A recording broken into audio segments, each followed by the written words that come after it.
एक समय की बात है, जंगल के पास एक लकड़हारा रहता था।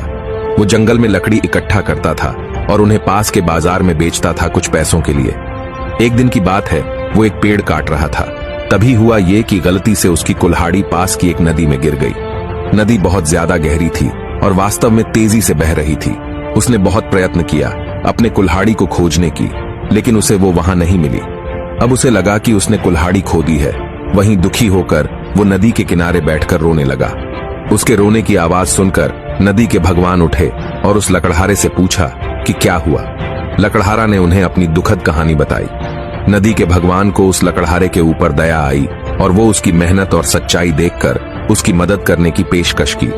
वो नदी में गायब हो गए और एक सुनहरी कुल्हाड़ी वापस लाया, लेकिन लकड़हारे ने कहा कि यह उसका नहीं है। वो फिर से गायब हो गए और अब की बार उन्होंने चांदी की कुल्हाड़ी लेकर वापस आए, लेकिन इस बार भी लकड़हारे ने कहा कि ये कुल्हाड़ी उसका भी नहीं है। अब नदी के भगवान पानी में फिर से गायब हो गए और अब की बार वो एक लोहे की कुल्हाड़ी के साथ वापस आ गए। लकड़ी का कुल्हाड़ी देखकर लकड़हारा मुस्कुराया और कहा कि यह उसकी कुल्हाड़ी है। नदी के भगवान ने लकड़हारे की ईमानदारी से प्रभावित होकर उसे सोने और चांदी की दोनों कुल्हाड़ियों से भेंट किया। सीख, इस कहानी से हमें ये सीख मिलती है कि ईमानदारी सर्वोत्तम नीति है।